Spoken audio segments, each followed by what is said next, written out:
বাংলাদেশের রাজপথে ভোটের উত্তেজনা, সবাই নিজের দল গুছাতে ব্যস্ত। তবে ভোট যুদ্ধের বাইরেও চলছে এক ভয়ঙ্কর নীরব যুদ্ধ। এই যুদ্ধ বন্দুকের নয়, এটা ন্যায়ের যুদ্ধ। আর এই যুদ্ধে নেতৃত্ব দিচ্ছেন দুই সাহসী মানুষ, অ্যাডভোকেট তাজুল ইসলাম ও ডাক্তার নাবিলা ইদ্রিস।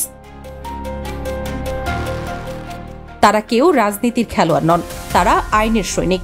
তাদের নতুন মিশন এখন একটাই, যে 15 সেনা কর্মকর্তা মানবতা বিরোধী অপরাধে গ্রেফতার হয়েছে তাদের ফাঁসিতে ঝুলিয়ে ইতিহাসে দৃষ্টান্ত স্থাপন করা। একসময় এই সেনা কর্মকর্তারাই ক্ষমতার ছায়ায় ভয়ঙ্কর হয়ে উঠেছিল। হাসিনার ইশারায় তাদের সহযোগিতার মধ্য দিয়ে বানানো হয়েছিল আয়নাঘর নামের গোপন সেই নরক, যেখানে মানুষ হারিয়ে যেত চিরতরে। রাতের অন্ধকারে রাস্তা থেকে তুলে নেওয়া হতো তরুণ, সাংবাদিক, এমনকি শিক্ষককেও। তারপর চোখে কাপড় বেঁধে নিয়ে যাওয়া হতো সেই নির্যাতনের ঘরে। আর এখন বছর কয়েক পরে সেই হত্যাযজ্ঞের নেপথ্যের হোতাদের মুখোশ খুলে দিয়েছে তাজুল ও নাবিলা। তারা বলছে এদের আর ছাড়া যাবে না, শুধু ফাঁসির দড়িতেই তাদের ভুলের মাসুল দিতে হবে। 2024 সালের গণঅভ্যুত্থানের পর শেখ হাসিনার পতনে গঠিত হয় গুম তদন্ত কমিশন। সেই কমিশনের নেতৃত্বে ছিলেন ক্যামব্রিজ শিক্ষিত গবেষক নাবিলা ইদ্রিস। মাঠে গিয়ে তিনি যেসব নথি, রেকর্ডিং এবং প্রত্যক্ষ সাক্ষ্য জোগাড় করেছেন তা গোটা রাষ্ট্রকেই নাড়িয়ে দিয়েছে।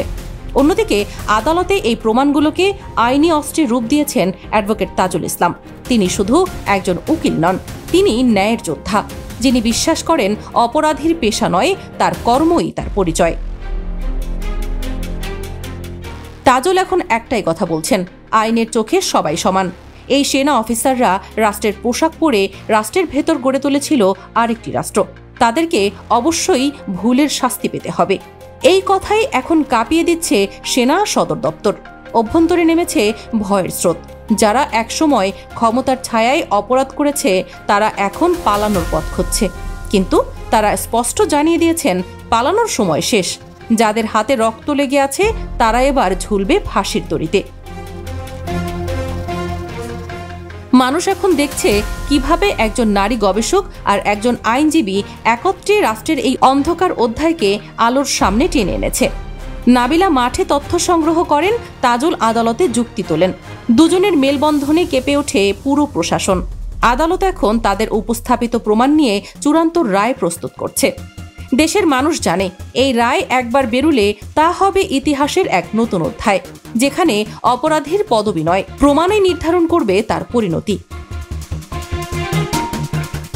তাজুল ইসলাম ও নাবিলা ইদ্রিসের হুমকি এখন কেবল একটি বাক্য নয়, এটি একটি বার্তা। অপরাধের দিন শেষ।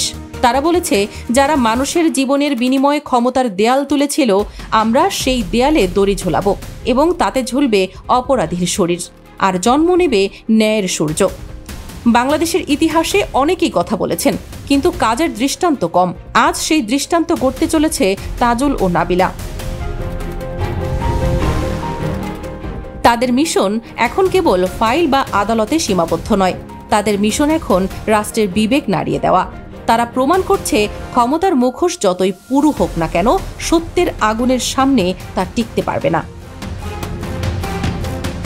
মানুষ অপেক্ষায় আছে সেই দিনের, যেদিন ফাঁসির মঞ্চে একে একে উঠবে সেই 15 অপরাধী সেনা কর্মকর্তারা। সেদিন হয়তো তাজুল ও নাবিলা মঞ্চেই দাঁড়িয়ে চুপচাপ দেখবে, আর রাষ্ট্রের বুক ভেদ করে প্রতিধ্বনিত হবে সেই ঐতিহাসিক বাক্য, অপরাধীদের কোনো পরিচয় নাই, তারা কেবল অপরাধী, এবং অপরাধীরা অবশ্যই শাস্তি ভোগ করবে।